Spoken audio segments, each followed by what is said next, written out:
In this post, I'll be talking about cell phones in prison. Before I get started, I'm not aware of a prison or jail that allows inmates to possess cell phones, and that a cell phone or communication device in an inmate's possession is considered to be contraband. The inmate is subject to disciplinary action and/or new criminal charges against them. Any staff member or civilian involved in supplying a cell phone, components of a cell phone, or a communication device that has not previously been approved by the institution is also subject to receiving criminal charges and/or imprisonment. But there are some transitional centers and/or halfway houses that do allow inmates to legally possess cell phones, but that's because those inmates are nearing the end of their sentence and are in the process of transitioning back into society. But some institutions do allow and supply monitored tablets to inmates. Also, I want to be clear that I myself have never been involved in the process of getting any contraband into an institution. Usually, this is orchestrated by gangs, and I'm not interested in being involved in that lifestyle. It's just not for me. I'm just here to tell you about the topic. So now that I've cleared the air, I'll explain to you some of the ways inmates may receive and possess a cell phone or other contraband in an institution. I'll share with you the most common ways to get cell phones in, but rest assured, there are several more ways that I'm unfamiliar with. So let's get started.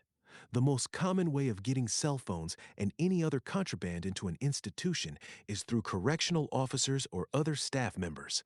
Many times, they're the most successful and simplest means of getting whatever contraband an inmate wants into the institution because they can often be bribed, coerced, or in extreme scenarios, extorted to bring contraband into the institution. I don't believe the extortion route is very common though, and I'll explain why.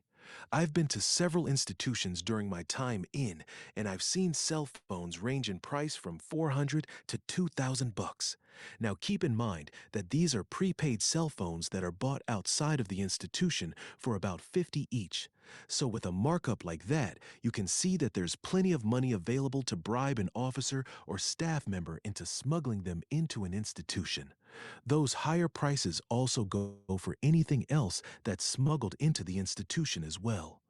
Officers and staff members are usually reliable because they can work their way into an institution, sometimes through ways that aren't heavily monitored, or they may even work together with other staff members that are in charge of monitoring and intercepting things such as contraband. It's definitely not unheard of for an officer to be working an entrance into the prison and to allow another officer to slip through the regular screening process, especially if both or all of them are on the payroll of the inmate who's orchestrated the transaction. It doesn't take many cell phones being smuggled into an institution to have a lot of funds to bribe staff members with, much more than their regular salary pays them. Another common way of smuggling contraband into an institution is through inmates on outside work details. I'm sure you've probably seen inmates on the side of the roadways, at parks, or other public and privately owned government properties picking up trash or doing something that helps to maintain that property in some way. Well, it's very common for these inmates to introduce contraband into institutions every single day that they go outside of the prison to work somewhere.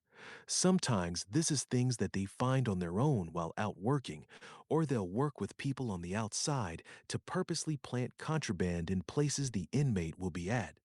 The inmate will often hide the contraband on themselves or on other items and equipment that may be headed back inside the institution. Once the inmate arrives back at the institution after their detail is completed, they are often searched for contraband.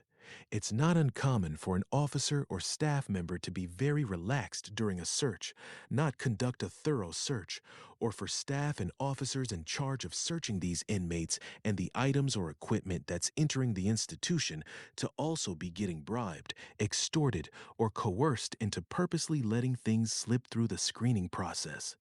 And finally, the last way is simply by using drone delivery services provided by large retailers. I'm totally joking here, but drones operated by civilians conducting illegal activities by delivering contraband into an institution is a real thing and is very common these days. Often, gang members will work with fellow gang members or any other people that are willing to take a chance to help introduce contraband to an institution. Often, these people on the outside are paid extremely well for the part they play in the operation, which often includes acquiring whatever the inmates on the inside request.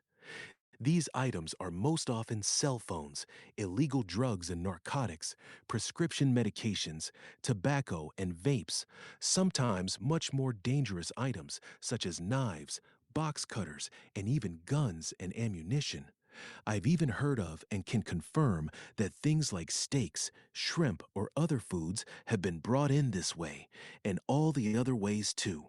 And if you want a wild one, I found out when I asked an officer what was the craziest thing they ever found during a search, and the reply was a pocket pussy.